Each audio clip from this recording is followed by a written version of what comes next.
Assalamualaikum warahmatullahi wabarakatuh. Saya Giwanti Mulyani Utari dengan NPM 23082601158 pada blok gastrointestinal, hepatobiliar dan juga pankreas. Saya dari kelas B.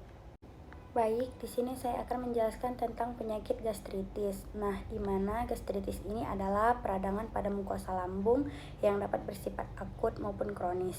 Kondisi ini dapat terjadi akibat berbagai faktor seperti infeksi, penggunaan obat-obatan tertentu, mengonsumsi alkohol, stres, atau juga karena penyakit autoimun.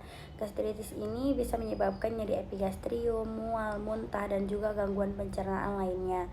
Selanjutnya itu etiologi atau penyebab dari gastritis. Yang pertama itu karena infeksi Helicobacter pylori, kemudian karena infeksi virus seperti CMV, HSV, atau juga jamur seperti Candida spp. Selanjutnya itu penyebab lainnya seperti iritasi akibat zat tertentu, seperti penggunaan jangka panjang obat antiinflamasi non-steroid seperti ibuprofen dan juga aspirin. Kemudian karena mengkonsumsi alkohol berlebihan, kemudian karena paparan zat iritan lain seperti rokok, makanan pedas, dan juga kafein.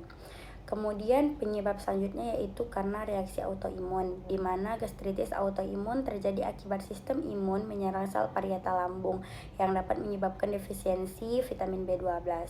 Kemudian karena stres fisiologis, di mana ini bisa terjadi karena trauma berat, luka bakar, operasi besar, atau juga penyakit kritis dapat menyebabkan gastritis stres. Nah, selanjutnya itu ada faktor resiko dari gastritis. Yang pertama itu infeksi Helicobacter pylori. Kemudian karena penggunaan jangka panjang NSAID, selanjutnya mengonsumsi alkohol dan merokok, stres berat, penyakit autoimun karena faktor usia lanjut atau karena penyakit inflamasi kronis. Selanjutnya gejala dari gastritis. Nah, gejala gastritis ini merupakan nyeri atau rasa terbakar di epigastrium atau di ulu hati. Kemudian ada mual dan muntah, kembung dan cepat kenyang, sendawa berlebihan, nafsu makan menurun. Kemudian ada juga perdarahan saluran cerna yang dapat menyebabkan muntah darah atau juga fesesnya berwarna hitam. Kemudian untuk pemeriksaan fisiknya terdapat atau didapati nyeritikan di daerah epigastrium atau ulu hati, kemudian distensi atau pembesaran perut akibat gas, kemudian tanda-tanda anemia jika terjadi perdarahan kronis. Selanjutnya untuk pemeriksaan penunjangnya, kita bisa melakukan yang pertama yaitu endoskopi saluran cerna atas. Itu akan terlihat peradangan, ulcerasi, atau juga erosi pada mukosa lambung. Kemudian bisa juga biopsi untuk mendeteksi Helicobacter pylori atau gastritis autoimun. Kemudian tes selanjutnya yaitu tes untuk Helicobacter pylori. Itu dianya bisa kita menggunakan urea breath test atau UBT, kemudian tes antigen feses, kemudian tes serologi antibody Helicobacter pylori. Nah, ini kurang spesifik ya.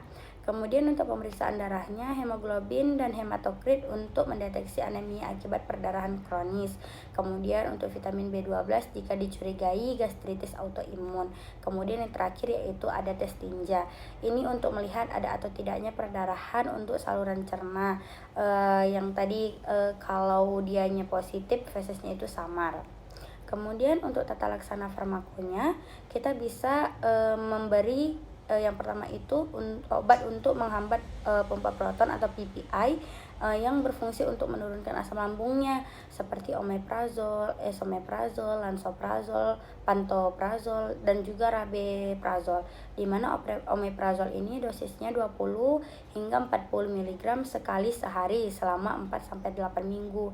Kemudian ada juga obat golongan antagonis reseptor H2 yang untuk mengurangi sekresi asam seperti ranitidin dan juga famotidin. Di mana ranitidin ini dosisnya itu 150 mg 2 kali sehari atau 300 mg sekali sehari sebelum tidur. Kemudian ada juga antasida, ini untuk menetralkan asam lambungnya. Ini berefek untuk sementara ya. Obatnya itu magnesium hidroksida ditambah dengan aluminium hidroksida 10 sampai 20 ml per oral setiap 4 per 6 jam sesuai dengan kebutuhan pasiennya.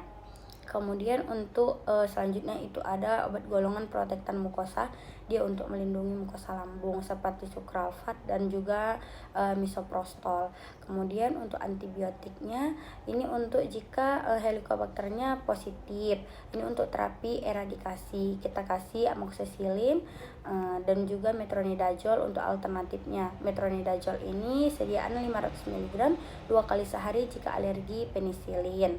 Kemudian terakhir itu ada obat golongan prokinetik jika disertai dengan gangguan motilitas.